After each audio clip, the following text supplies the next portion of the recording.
Bem-vindos, vendedores extraordinários! Bem-vindos vocês que não são de vendas, mas que por um motivo muito especial chegaram até o nosso canal, Venda Sem Pressão. Vocês já me conhecem, eu sou o Fábio Figueiredo e hoje o nosso vídeo está incrível, realmente sensacional. A gente bateu um papo super bacana com o Renato Figueiredo, Head de Vendas da área Hunter da Thomson Reuters, uma das gigantes de tecnologia globais. E a gente vai falar sobre muita coisa bacana, sobre time de vendas, sobre gestão comercial, enfim, não percam, ok? Antes disso, não deixem de se inscrever no canal se ainda não forem inscritos, ativem as notificações, deixem o seu like, eu peço encarecidamente, deixem o seu like. Quanto mais like a gente tiver, mais o YouTube vai entender que esse conteúdo é relevante e mais gente vai ter acesso a esse conteúdo, tá legal? Mas vamos lá, vamos falar sobre vendas com o Renato? Vamos que vamos?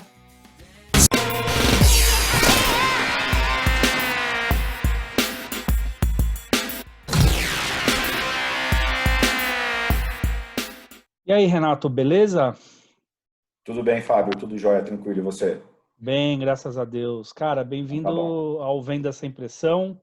Antes de mais nada aí, obrigado pelo tempo, pela disposição em falar com a gente, com a galera que está seguindo aí o nosso canal. E, bom, você tem acompanhado aí um pouco do canal, aqui a gente fala basicamente sobre vendas, sobre o nosso dia a dia, sobre a pressão, né, que é naturalmente o processo de vendas. E a ideia hoje é a gente trocar uma ideia basicamente sobre gestão comercial, né? Aproveitar a sua experiência enquanto gestor comercial e a gente poder pontuar aí as principais dificuldades, os principais desafios, enfim, falar um pouco sobre gestão de times comerciais, tá? Mas Não, antes da gente bacana, bacana. começar, Renato, fala um pouquinho de você, se apresenta para a galera, fala um pouco da sua experiência na área comercial, enfim. Bacana. Bom, primeiro, obrigado aí pelo tempo, para a gente poder bater esse papo. Realmente é sempre bom a gente poder falar daquilo que a gente gosta de fazer, né? Isso aí. Acompanho sim o canal, enfim, todo o conteúdo que você compartilha com todo mundo. Falando um pouquinho do meu histórico, hoje eu estou, né, como gerente de vendas responsável por novos clientes na Thomson Reuters. E aí, como que eu cheguei até aqui, né? Então, a Thomson Reuters é uma empresa global, né, multinacional, e teve toda uma trajetória aqui para eu poder chegar onde eu estou hoje. Eu começaria dizendo que a minha experiência de vendas ela começou de fato em 2005, quando eu trabalhei no Banco Santander, né? Comecei no banco em 2001 e em 2005 surgiu uma oportunidade para a área comercial, né? Efetivamente na área comercial, na área de vendas. Só que um modelo de vendas completamente diferente do que a gente faz hoje, né? Uma venda mais de impacto, atendendo em agência e etc. Eu tinha alguns preconceitos, vamos dizer assim, né? Como a gente sabe, com vendedores, achava que eu não tinha muito perfil, recebi alguns incentivos e resolvi encarar, né? Bacana. Foi bacana, foi uma baita experiência, principalmente quando a gente fala de pressão, né? Eu acho que banco talvez tenha sido o lugar mais tenso por onde eu passei, mas ao mesmo tempo deu casco. 2009 eu resolvi mudar de área, né? Continuar em vendas, mas tentar migrar em termos de segmento e me aventurar no segmento de tecnologia. Saí do banco, não tinha experiência nenhuma, foram 9 meses aí tentando uma oportunidade. Quando em 2009 eu consegui, enfim, entrar numa empresa de tecnologia, uma implementadora SAP, né? João Tiusso me deu uma oportunidade lá na época de começar, não conhecia nada de ERP, enfim, mas eu acho que ele viu minha fome, minha vontade, né? Que a gente sabe que isso é fundamental. E aí de lá para cá eu não saí mais do mercado de tecnologia, né? Com esse desenvolvimento. Aí eu comecei a entender de fato o processo de vendas B2B. Em 2012, trabalhei nessa área, né, vendendo RP de 2009 a 2012. E aí em 2012 eu fui convidado para vir para a Thomson Reuters para trabalhar aí sim numa vertical bem segmentada de comércio exterior, na antiga software, né, que foi adquirida pela Thomson Reuters em 2013. Comecei como vendedor e aí em 2014 eu assumi um papel de gestor de um time de vendas e aí desde então venho me desenvolvendo como gestor e atuando aí em algumas frentes diferentes ao longo desses últimos 6 anos. É bacana que você acabou comentando várias coisas que a gente já falou aqui no canal, né? Primeiro, esse desafio de migrar de uma área para outra dos receios e daquela insegurança que dá de que às vezes a gente imagina que não é o perfil ou que não é o que é um bicho de sete cabeças, quando nada mais é do que estudar, como eu sempre digo, né? Como qualquer outra profissão, você tem que se preparar, mas que tem um caminho aí que você consegue chegar lá. Basta se preparar, né? E também, lógico, depois que você é mordido pelo bichinho de vendas, invariavelmente é difícil a gente sair É isso aí. desse meio, né? É isso aí. E sem dúvida nenhuma também toda essa diferença de venda consultiva para uma venda mais de impacto, porque banco é impacto, é pressão mesmo, e aí um processo de ciclo mais longo que é o que vocês atuam hoje. Mas Exato. aí falando mais do ponto de vista de gestão, como é que é esse processo de montar uma equipe? Hoje você tem quantas pessoas na sua equipe? Hoje eu tenho 12 pessoas. 12 Até o ano pessoas. passado eu estava com sete account managers no time. A gente tem feito uma estruturação muito forte no time de Hunter, né? New Name é um desafio muito grande, é quebrar pedra diária. Então, montar esse time do ano passado para cá, na verdade, esse time ele começou a ser montado em 2016, né? A gente teve algumas saídas, algumas vindas, mas eu diria que é bastante complexo no sentido da gente conseguir. O problema não é montar o time, né? Mas é a gente conseguir manter um time grande como esse, bastante heterogêneo. A gente sabe que tem pessoas com os mais diversos perfis e não tem um perfil único ou certo para vendedor, né? Claro, Eu acho que claro. qualquer perfil pode se dar bem. Então, montar um time nesse sentido é complexo, mas eu acho que o ponto é encontrar as pessoas certas. Obviamente que experiência em vendas é fundamental. Eu costumo dizer que vendedor precisa ter fome, precisa ter ambição, né? E a ambição não no sentido pejorativo, mas tem que ter objetivos claros, seja ganhar dinheiro, conseguir sua independência, ter um plano de carreira, né? Que às vezes o vendas em si acaba sendo um trampolim para de repente ter um estágio diferente na carreira. Então acho que esse é o principal, encontrar as pessoas corretas, que de repente tenham, obviamente, já experiência em vendas, isso é fundamental, mas principalmente tenham ambição, tenham vontade, não se acomodem. Vendedor não pode, em momento algum, ficar na zona de conforto, e isso a gente tem que tentar identificar num processo seletivo. E mais do que isso, né, eu acho que montar um time de alta performance, a gente precisa, de fato, é um processo contínuo, né? É difícil a gente falar hoje. Ter 12 pessoas contratadas que eu acertei em cheio seria muito difícil, né? Então, tem um processo de construção aí, é fundamental a participação da gestão nesse aspecto. É bem isso que você falou, né? De ter um time muito grande, um time com 12 pessoas, com perfis e comportamentos diferentes, com histórias diferentes, origens diferentes, e equalizar todas essas diferenças em busca de um objetivo comum, que no final do dia é o resultado de vendas, né? E É aí, isso como é que aí. você enxerga isso? Para isso, hoje o processo está muito claro dentro da estrutura de vocês, o processo de vendas.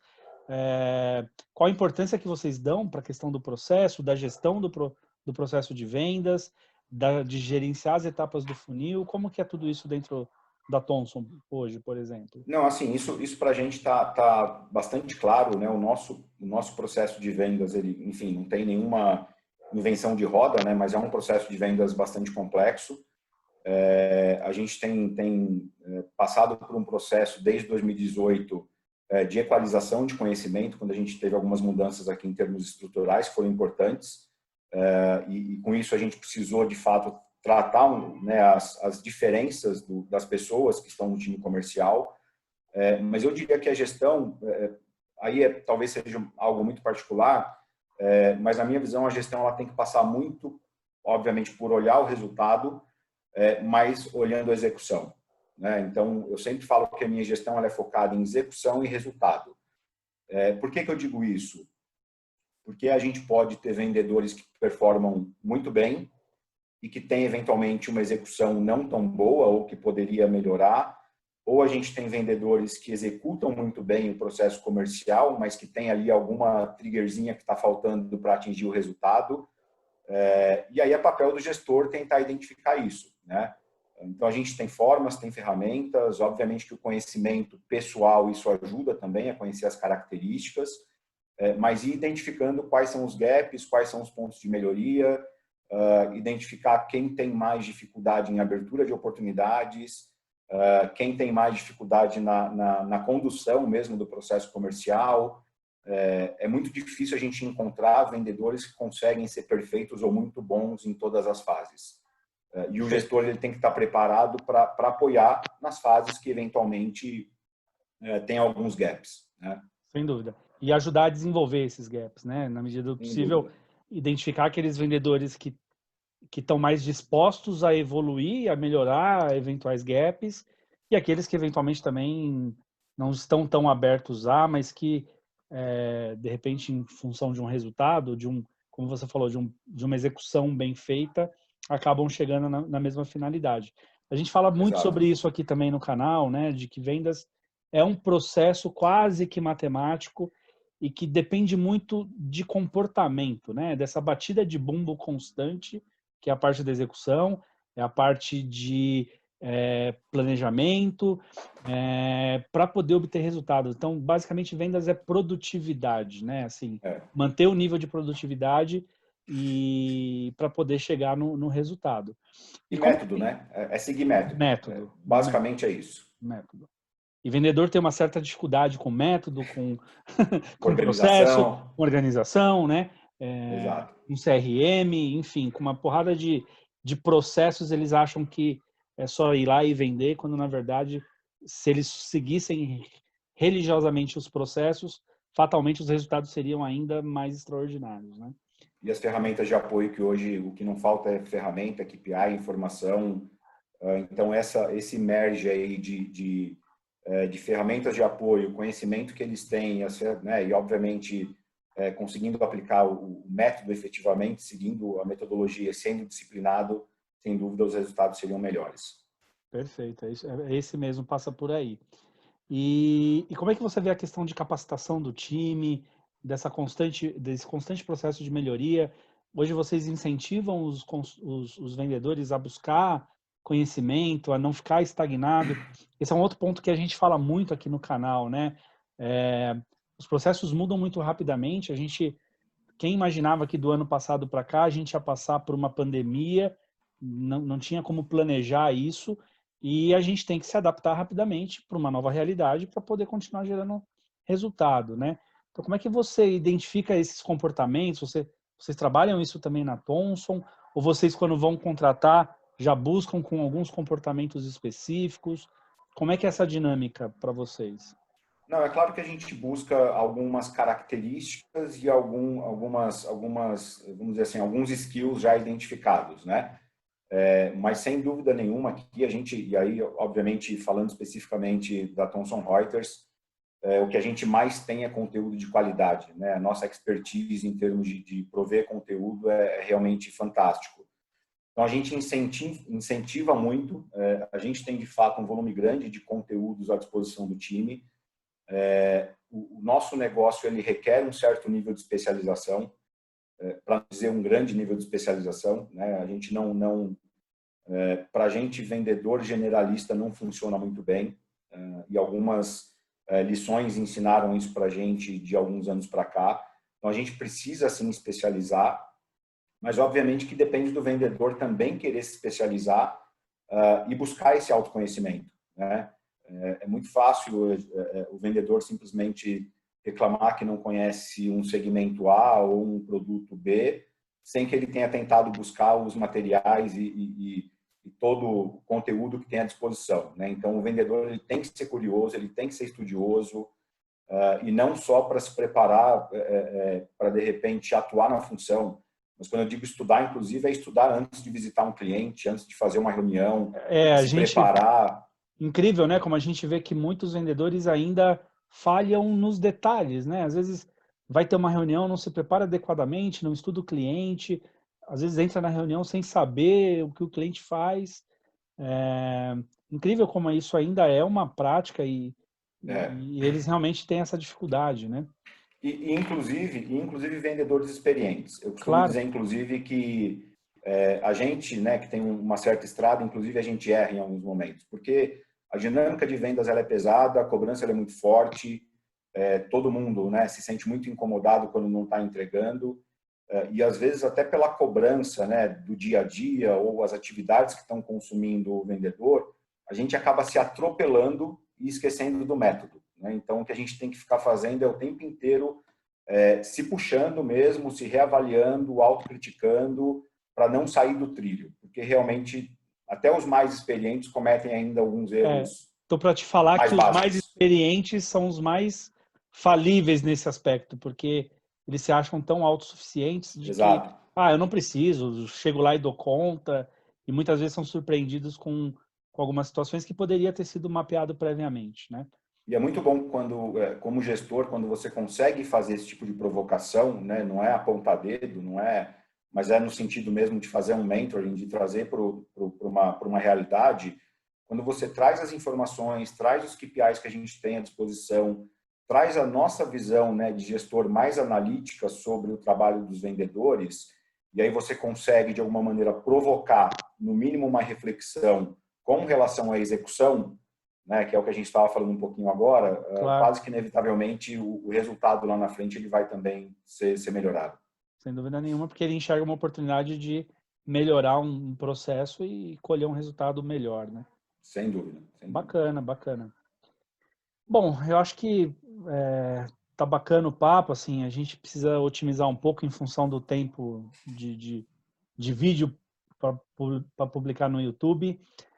Fala um pouco como é que você enxerga esse momento, essa questão da pandemia, mexeu muito nos processos de vocês, e como é que você está enxergando essas dificuldades, como é que vocês lidaram com ela e como é que vocês estão projetando aí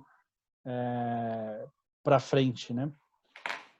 Eu diria que os 2 primeiros meses, na minha visão, talvez um pouco mais, um pouco menos, mas os 2 primeiros meses eles foram catastróficos, não do ponto de vista de resultado, mas do ponto de vista de mudança de comportamento, de como a gente faz negócio. Então, nos primeiros dias, né, com a questão da pandemia e da quarentena, muitas empresas não estavam preparadas para trabalhar remotamente, muitas. A gente, por ser uma empresa de tecnologia, obviamente, no dia seguinte estava todo mundo conectado, não tinha problemas com isso, mas o mercado ele praticamente interrompeu por um período, justamente porque as empresas não tinham se preparado ou não estavam preparadas para isso. Então, esses últimos, né, os primeiros 2 meses foi um tempo onde os clientes estavam se ajustando, a gente teve que passar por um processo de ajuste de gestão, inclusive, né, para fazer um gerenciamento totalmente remoto do time. A vida das pessoas foi completamente impactada, né? Quem tem filhos, quem é casado, tem obra no apartamento do lado, filho que tem que fazer lição. Trabalhando em casa agora e cachorro latindo no fundo, é assim, Exato, nossa vida exato. mudou. E não tem Gravando jeito, vídeo. mas eu acho que essa fase de impacto passou, tanto que as pessoas estão se acostumando, inclusive, com esse novo normal. Eu nem gosto de chamar assim, mas eu acho que, na verdade, a gente tem uma mudança na forma com que a gente enxerga a vida e a forma com que a gente passa a fazer negócio, né? E eu acho que nos últimos 2 meses a gente tem conseguido se adaptar, né, a esse novo processo, a esse novo mundo que a gente vem enfrentando, e os clientes também eles estão ficando mais seguros de que essa roda funciona desse jeito. Né? Era muito comum a gente ouvir do cliente, não, eu quero uma reunião presencial aqui, tem que rolar esse face-to-face, projeto tem que ser em loco. Eles estão vendo que funciona, a roda gira sem que a gente precise voltar como era há 4 meses atrás, 4 meses atrás. Né? Louco, né? Como São faz quatro tão meses pouco apenas, tempo e a gente virou de ponta cabeça o nosso processo. Hoje de ponta cabeça. eu falei isso há uns 2 meses atrás, logo depois que eu, né, passamos também por um processo de adaptação. A gente não vai mais fazer as coisas da forma que a gente fazia, tudo mudou. Tem pontos positivos e negativos, evidentemente, mas assim, o fato não é mais igual, não adianta Não. querer fazer igual, e se fizer igual, não vai ter o resultado que você estava acostumado a ter. Então, a palavra de ordem é a E é adaptação mesmo. basicamente, isso que eu ia falar, basicamente assim, é a teoria de Darwin, né? De Darwin. É, É a teoria de Darwin. A própria vida vai selecionar e quem tiver condições de se adaptar vai seguir em frente, exatamente. vai continuar tendo sucesso, tendo bons resultados. Enfim, eu acho que é mais ou menos isso. A gente tem que se adaptar à palavra da vez de fato. E eu acho que a gente está conseguindo fazer isso bem, relativamente bem. Excelente, excelente. Acho que para finalizar, assim, eu queria ouvir de você. Você acha que 2020 ainda dá tempo? Como é que você está? Está confiante? E deixa aí uma palavra de incentivo, ou um recado, ou enfim, uma dica, o que você quiser para o pessoal que segue a gente, e para que eles possam melhorar a gestão, para que eles possam ter resultado, enfim. Deixo o espaço 2000 final aqui para você encerrar esse nosso bate-papo. Não, bacana. Assim, 2020, obviamente que é difícil a gente falar que é o ano mais difícil, porque no Brasil, inclusive, a gente já passou por tantos momentos difíceis, né? Sim, Tantos altos e baixos, e a gente sempre sobreviveu. Inclusive, vendas acaba sendo quase que um motorzinho ali que não para nunca, né? Imagina se não tivesse área de vendas um momento como esse. sim. Então, sem dúvida, foi um H1 muito difícil, mas a gente já projeta e já consegue, inclusive, sentir no dia a dia o reaquecimento do mercado, né? Então, a gente já tem uma visão muito mais otimista.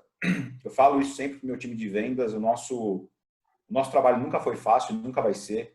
Eu acho que uma das principais características que a gente tem que ter, né, obviamente, resiliência, se automotivar diariamente, a gente vai tomar as porradas, um dia ou outro a gente vai estar em baixa, mas, cara, a gente tem que levantar, né, a nossa energia, tá, né, com uns objetivos muito claros, mas para mim 2020 está começando de novo. Está começando de novo, a gente tem coisa para buscar ainda até o final do ano. E como eu falei, o mercado reaqueceu, as empresas estão aprendendo a fazer negócio de uma maneira diferente. A gente está apostando muito ainda, né? A gente aposta muito no time que a gente tem, e principalmente como gestor, é manter a energia dessa galera para cima, acreditar neles, walk the talk, né? Então, guie pelo exemplo, eu acho que é esse trabalho que eu tento fazer e manter a galera para cima. É isso aí.